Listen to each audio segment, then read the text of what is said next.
Welcome back to the Word on Fire show. I'm Matthew Petrusik, Senior Director of the Word on Fire Institute and the host of the Word on Fire show. Thanks for joining us. Alone and more miserable than ever. A recent article in the Atlantic magazine highlights the crisis of isolation befalling the United States. Despite frequent contact by text and on social media platforms, Americans have never been or felt more solitary, especially the younger generations. And the consequences are often fatal. Loneliness is a major cause of the recent spikes in depression, anxiety, and suicide, which are at unprecedented levels. Smartphones are often identified as the culprit, but the source of the problem runs much, much deeper. The fracturing of the relationships that once embedded us in thick concentric circles of family and friends and a larger community can also be traced to a fundamental misunderstanding of individualism and what it truly means to be a fully flourishing human person. Today, to discuss the loss of our social bonds and how Catholic thought can help heal and reunite us, is Bishop Robert Barron.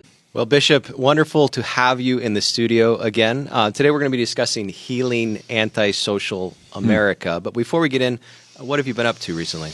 Oh, a few different things. I was overseas, and then I came back from that trip, and I stayed in Washington for a couple of days because the USCCB has meetings in March if you're a committee chair. And one thing I did there was we filmed the first of these roundtables on mental health. So we're having a whole initiative around this question of why are so many young people experiencing depression, anxiety, suicidal tendencies. So we recorded the first of these. I was on with two psychologists, and the idea is to bring pastoral voices, bishops, and the mental health professionals into conversation. Just did that. Then a couple of days ago, I was here in my diocese in a beautiful church and installed 3 young guys as lectors. So it's one of the offices as they make their way toward the priesthood. So that was a great joy.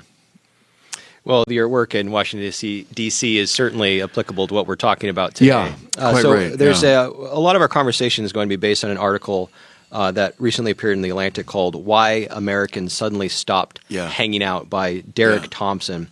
And in the article, he offers some very startling statistics about just how isolated we have become across all demographics. And we'll look at some of those stats in a moment. But the first question to ask, Bishop, I think, just to sort of establish the arena is, well, why should anyone care about individuals increasingly choosing to become solitary in the first place? Because presumably no one's forcing anyone into their bedrooms to scroll catatonically on their phone in the dark. So one sort of first critique may be, well, why don't we just let people do what they want to do? You do you, and I'll do me. Yeah, I'm not going to force anybody, but I can observe that something runs counter to human nature. So a basic instinct of Catholic social teaching is that we're social animals. That goes back to Aristotle, but was picked up certainly by the church and has strong biblical roots too. So that by our nature we seek companionship, we seek communion. And so if something is driving us into isolation, that's finally going to run up against the basic instincts of our nature, which in turn is going to give rise to all kinds of psychological suffering. So I would say we take Catholic social doctrine seriously, and that we're political animals. I go back to my years of studying Aristotle. The zoon politikon is one way Aristotle characterized the political animal. But the other one, he says zoon logikon. We say the rational animal, but logikon means, logos is tongue, an animal that speaks, right? So that speech, which takes place indeed in a political framework. Right. That's where we speak to each other in this persuasive way. It's very important to know that about our nature, that we're designed for communication. We're designed to reach out to others, right? So whatever is isolating us and limiting our capacity for that connection, that's ultimately dangerous to us.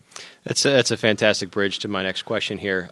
As you frequently noted in your work, autonomous choice is one of the fundamental characteristics of the contemporary modern conception of what it means to be an individual self. Yeah. And perhaps this is not the case anymore, but historically speaking, individualism has been lionized in American culture. We can think of quintessentially American thinkers like Ralph Waldo Emerson and Henry David Thoreau.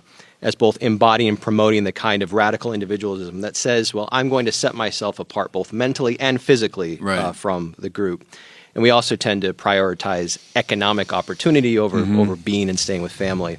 So how does this conception, this historic conception of individuality, especially in a U.S. context, compare with a Catholic conception of what it means to be an individual? Yeah, it's a rich and complex question. We could do a semester course just on that. You know, there's a play. I go back here to Paul Tillich, the theologian, who said one of the basic ontological polarities, that's the way he put it, is between individualization and participation. So there's a natural tension, if you want, between I'm me, my life, my choices, on my own, don't tell me what to do. Fine, that's legitimate. But that's in creative tension with participation, which means I belong to something bigger than myself. I belong to a family, to a community, to a society, to a religion. And on Tillich's reading, those two are in a creative and healthy tension, never resolved, this side of the eschaton. And I think that's a fair way to talk, too, in terms of Catholic social teaching. We're not talking about some communitarianism that just negates the individual. Well, no. I go right back. I preached on this not long ago. That wonderful passage from Ezekiel. So we're talking, 6th century BC, when Ezekiel says, if you sin, well, then you're responsible, not your children. If your father sinned, that's his responsibility. It doesn't come to you. And we might say, well, of course, but that was a major breakthrough in consciousness. It's Karl Jasper's axial period, right? Around the same time when the Greek philosophers, when Socrates and company are emerging. So there's this breakthrough in the Israelite prophetic consciousness that we're not just members of a community. We also stand on our own. So that's the tension you want to respect. Catholic social teaching certainly holds to the primacy and the dignity of the individual, and that we do have a distinctive profile. When I can say, no, that's my choice, and that's something I decided to do morally, and I bear responsibility for it. Great. But that individual is not the sort of modern individual, sheerly autonomous and self-reliant and all that. No, the individual now belongs in dialogue with something that he participates in. So I would see that's the healthy tension we want. So someone who may not know Catholic social thought well, especially the anthropological element that you're uncovering here, may read something, for example, by St. Thomas Aquinas. So he writes on kingship, it is natural for man more than for any other animal to be a social and political animal, to live in a group. So the contemporary ear may hear that and say, well, no, actually Catholic social thought is sort of pedestaling the communal good, or maybe even sort of in a communistic framework, the communal good is more important than the individual good. You're saying that's not an accurate portrayal? No, because the same Aquinas who said that would also clearly hold to the integrity of the individual in his or her moral choices, and would certainly follow Ezekiel's instinct from the biblical period. So no, it's the both and. Probably what's more needed today is the communitarian emphasis, because see, we're on the far side of that great split, by which the pre-modern was left behind and the modern was embraced. You could pursue it metaphysically if you want, where metaphysically speaking, things were seen as individuals without essential relationship. Prior to that, go back to Aquinas' participation metaphysics, and things are seen as always already connected to each other, So that makes a difference. But I think Aquinas is a bridge figure there. I mean, he would certainly affirm all that we want to affirm about the individual and his, communitarian aspiration. Another complexity that we see in Catholic thought in general with regards to the question of loneliness and what it means to be an individual is the fact that our tradition holds up some individuals who choose radical solitude as saints, so hermits, someone like St. Anthony the Great. So recognizing that there potentially is a place for moral and spiritual greatness in solitude, how do we make a distinction between positive solitude and negative solitude? No, that's good, because it's not like an isolation for the sake of isolation. I mean, all those people like Anthony of the Desert, or the great people that the Carthusians and so on, they're not seeking their own private space so much. They're seeking a place to pray, and prayer, which links them to God, necessarily links them to everything else. So coming out of that hermetical and monastic tradition is often a keen sense of social responsibility, and praying for the world. I think that the way of Anthony of the Desert, gives rise ultimately to monasticism as people came to join him in that life. And then through people like Athanasius, who wrote about him, and Augustine, who emulated him, the whole Western monastic tradition comes. From that comes, in many ways, Western civilization. So I would say what you see in Anthony is not a sort of, as you say, self-isolating, scrolling through your Facebook feed. It's a very fecund, it's a very fertile sort of isolation for the sake of the kingdom. Along those same lines, how do we give from a Catholic perspective an account of the good of silence itself? So we can think of some religious orders that impose silence. How do we reconcile that with Aquinas' conception that we are speaking creatures, drawn from Aristotle? Yeah, it's just the rhythm between them, And the thing is, within the mystical body, I think it's fine that some people are hyper dedicated to one of these great ideals. So I'm glad we have Trappists, and I'm glad we have very talkative people. I'm glad we have some who are relatively isolated, some who are radically communitarian. That's kind of the Chestertonian insight, too, that within the mystical body, there's room for all this. The trouble is trying to impose, let's say, one's particular spiritual inspiration on the entire church. I go back there to something Cardinal George said, which has always stayed in my mind. He said, just as I'm very glad there are celibates in the church, I'm also very glad not everyone's a celibate. And then he compared that to pacifists. He said, I'm glad there are pacifists in the church because they witness to the way we will all live in heaven. But I'm also glad, he said, that not everyone's a pacifist because you need some people in society not to be pacifists. So I think that's the rubric under which we should read all that. I'm glad there are Trappists. Also glad not everyone's a Trappist, There's the both and again. Seems to point to Catholicism's great power to reconcile what are only apparent contradictions in the body of Christ. Yeah, I mean, Chesterton was the great master of that, I think, of paradox. And he saw the beautiful tapestry, which is not just things in isolation next to each other, but a really integrated view.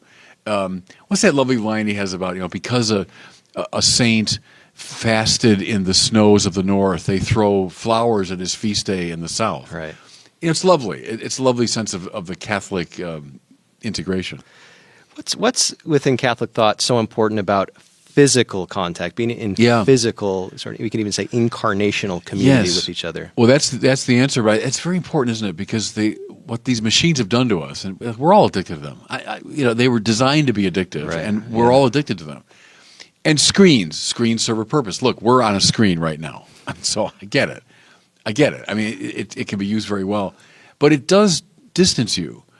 And right, we're embodied spirits. We're not just spirits. We're not just bodies. We're embodied spirits. And the body is the vehicle by which you come to know me and I come to know you. So right now you're hearing me speak and you're looking at me and you're watching gesture and so on. And we know this psychologically. People die from lack of physical contact.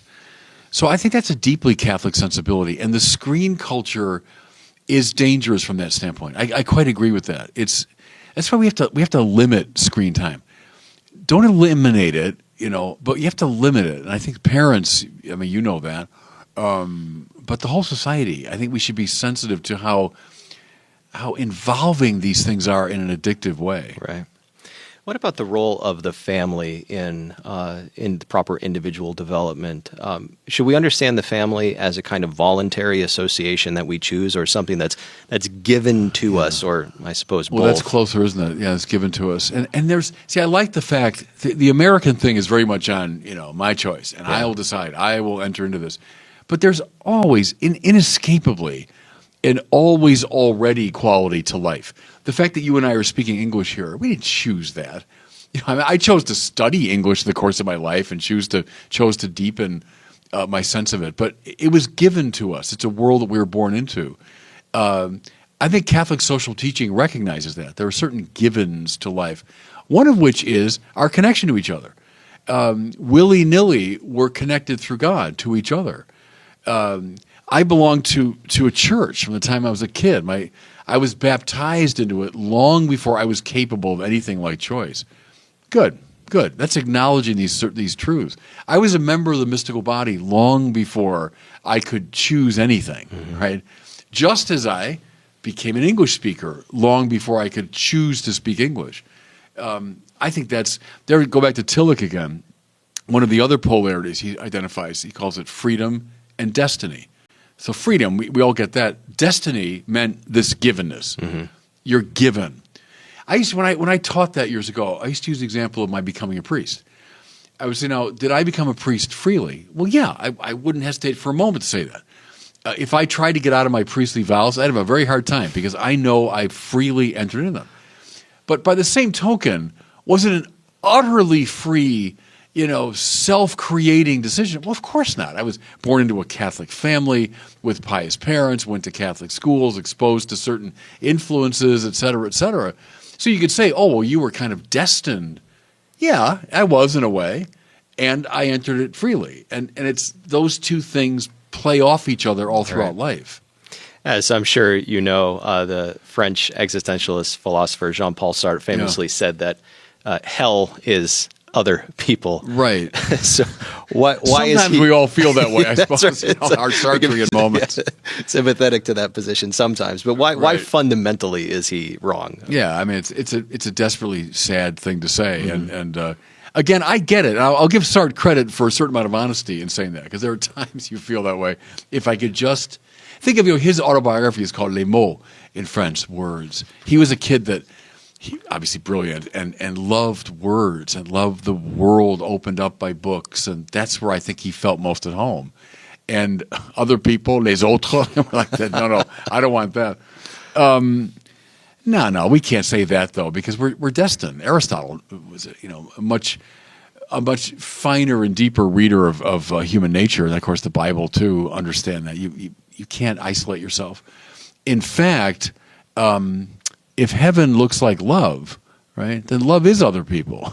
I mean, heaven is other people. Right. It's the opposite of hell. And the deeper I come into contact with God, the more I'm connected to everything that God loves, right? Why do I love everybody? Well, I love God, and God seems to love those people, so I'm going to love them too. That's a deeply Catholic sensibility. So let's turn back to the article, Why Americans Stopped Hanging Out. The author, Derek Thompson, unsurprisingly traces much of the causes of antisocial behavior to technology, which you've already been touching on. But this stat also jumped out at me, and I like your impression of it. So according to Thompson, the average time Americans spend with their pets has roughly doubled in the past 20 years.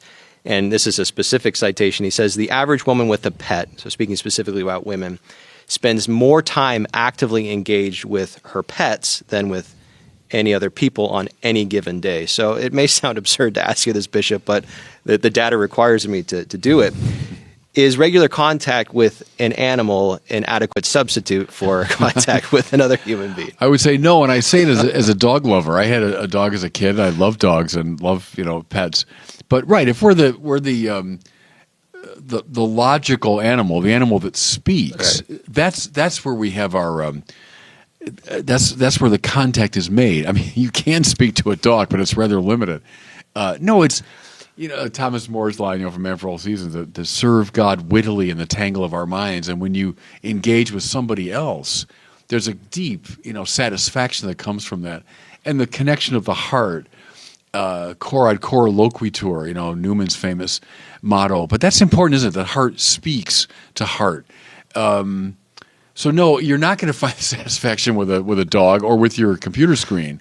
You can only find it really in friendly conversation with another. That's not just like an information gathering exercise. It's a soul enhancing exercise. When you sit down and really engage somebody in conversation. And again, that's a lost art. I'm afraid.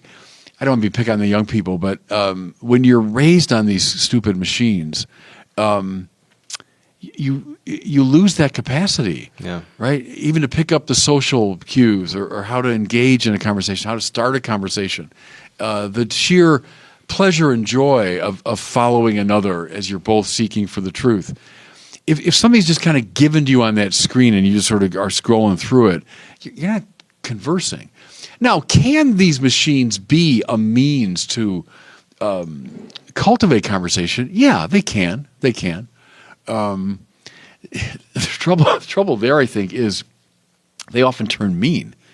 What people are able to do in these comm boxes is just share invective, But the art of conversation, I think for parents to teach their kids how to do that, for teachers to teach their students, here's how you converse with somebody, Here's how you make an argument even. I've talked about that. I think it's a lost art. We know how to hurl invective at each other and hurl insults and one-liners and TikTok little things, but how do you actually make an argument and present your case for something? So I think that's a very important theme, conversation among friends.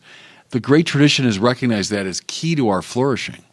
There's also the question of nonverbal communication as well. One thing that screens have done has taken away our capacity to look at each other in the eye for a sustained period of time. And that's a subtle business, isn't it? It's a subtle game. And it is a game. The way you learn how to play basketball or how to play chess or something, it's a game with a lot of kind of undefinable elements and more intuitive. But you're right. How do you pick up on cues and the psychology of someone? How do you know, okay, I've just hurt his feelings in saying that, and likely we're going to get derailed now because he's going to get defensive, or that sort of delicious moment when you realize I'm not trying to impress someone. We're actually looking for the truth together, and we're actually making progress. Like we're climbing the mountain toward the truth together. That happens in the best conversations, as it does in the best games, right? When you're playing the game and you're not so preoccupied with my own ego accomplishment, but just the joy of the game, right? Those are the best moments in life in some ways. And if we lose that in our conversational capacity, that's a tragedy. So here are some statistics I think are important to get on the table to emphasize some of the points you've been making. So according to a recent national poll, Americans on average spend 4 hours and 37 minutes per day on their smartphone. And that for Gen Z, so for those born after 1997, that goes up to, this is average per day, 6 hours and 5 minutes. So there's one way we can look at technology and say, well, all technology is sort of morally neutral by definition. It can be used for good, it can be used for ill. But is there something unique about the smartphone that requires extra attention? Yeah, it's addictive, and you can see it there, can't you, in those stats? I think, too, here of Gene Twenge, the psychologist from San Diego, who has said there's a tight correlation between screen time and depression. The higher the screen time, the deeper the depression. And I think that's right. It strikes me as right. Even as I'll confess it, I get drawn into these things too. They're designed that way, and you end up. What are you looking at? Yeah, right. 98% of it is a waste of time, but you're looking at it. No, I think it's very dangerous, and that's why parents especially ought to be, I think, hyper careful about how kids have access to these machines. In a way, with all these things, though, it's a bit like you're shaking your fist at the blue sky because. What are we going to do? I mean, they're there, like it or not, and kids who were raised on them, they're not going to heroically eschew them and go off into the desert, and they won't. So I don't know. I don't have a good answer to that. It's like any technology. I remember when I was in Rome years ago, we had a conference on all this stuff, and a Polish bishop got up and said, my grandmother used to say, this is like back in 10 or something, that the telephone was a very inelegant form of conversation. And he said, well, of course it is. And his grandmother knew that. It wasn't like having a high-level conversation. But what are we going to do? We're not going to say, well, let's get rid of telephones. So I do wrestle with that. And look, we're using it now. I use it in my ministry. So I don't think it's all bad by any means. It can and should be used. And look, at some of these, maybe they're better, these long-form kind of podcasts where people listen for hours to, fairly high-level conversation. Fair enough. How's that different than Illinois farmers standing out in the fields listening to Lincoln and Douglas debate, in 1858? I don't know. Maybe it's not that much difference. So it's got to be monitored. We can't just bury our heads in the sand. We can't say, make this go away. But I guess to subordinate it to these great moral ends. So what would you say, and we'll move to a conclusion soon after this, but what would you say to those who look at Word on Fire, the ministry, the commitment we have to, a commitment to new media, and say, well, we're actually just feeding the beast. We're contributing to individuals' addictions to their phones by providing so much content that's meant to be consumed on smart devices? Yeah, I mean, I guess I would say, in light of all that we pointed out, yes, it's a danger. I'll admit that. But at the same time, these things can be used for the good. And I think ours, please God, is that. So, it's a both and. I don't think there's a super easy demarcation we can make. But yeah, I'd like people to, especially young people, learn how to play like outside, basketball and football. And it's more than just getting your body involved. It's all the social cues thing. I think of all the ways as a kid I learned about human nature by playing basketball with people and playing tennis and football with them. So I would encourage them, use some screen time. One thing we've done, this is in the new program for priestly formation, we have the propedeutic year, so-called, which is like a novitiate year. So anyone approaching the priesthood. And one of the features of the propedeutic year is fasting from social media. So in some cases, they actually take the phones away from students. Other ways, they limit them. But here's what I find interesting. To a person, I was just talking to the rector the other day about this. To a person, the kids like it. They say that's what was most important about the propedeutic year, that we were fasting from social media. So, a fast might be in service of a more careful, balanced usage. So I fast for a time that I might learn, okay, there's a balanced way to do this. That's what I'd want, I think. So your role, of course, as Bishop of the Diocese of Winona-Rochester, I'm sure you hear from those in your diocese, look, Bishop, we are trying to create more events to get people together in person, but we're having such difficulty getting them to show up. Yeah. What kind of advice do you offer to get us together more? Yeah, we do wrestle with that, because the culture's changed. Years ago, people would come to the parish or come to church readily. They don't as much, and young people are drawn inward by their machines. I don't know. I think I always say truth, beauty in the Catholic tradition. The beauty of our faith, the beauty of our churches, the beauty of music and concerts and things that would draw people, the beauty of our great cathedrals. So I think that would draw people out of their isolation. Also, the service of the poor. Young people seem to respond well to that. Give them opportunities to serve the poor. But I know, I get it. I get the struggle there. Well, it's now time for our listener question, Bishop. Okay. We have a question from Owen, who's 10 years old. He's from Massachusetts, and he's asking a question about God, us having free will, God knowing that we free will, and what's the relationship between our free will and God's knowledge of it. Hello, Bishop Barron. My name is Owen from Massachusetts, and I'm 10 years old. My question today is, I know we have free will, but does God know what choices we will make? That's a good question, and that's a good voice, isn't it? He should be a preacher, Owen. Charming voice. It's a classic question. Here's a quick way to respond to it. What I'm knowing right now is not limiting anyone's freedom. So I'm taking reality in right in front. My knowledge of what you're saying is not limiting your freedom. Well, that's the way God knows everything. God knows everything, not so much from the past looking to the future, but God knows everything in one great glance. So Aquinas talks about the eternal now. So that's the world that God lives in. And so he can know everything without thereby determining everything that he knows. Well, thank you very much, Owen, for reaching out to us. If you would like to ask Bishop Barron a question for a future Word on Fire show, please visit askbishopbarron.com. That's askbishopbarron.com, and we would really love to hear from you. Well, Bishop, that's all the time we have for today. Thank you very much for our conversation. You're welcome. Look forward to seeing you again soon. A joy to be with you. Thanks, Matt. That does it for us today. Thanks for joining the Word on Fire show. If you're interested in learning more about how Word on Fire can help you grow closer to Christ, become a better evangelist with and for others, and work for the common good, consider joining the Word on Fire Institute. Check us out at institute.wordonfire.org. That's institute.wordonfire.org.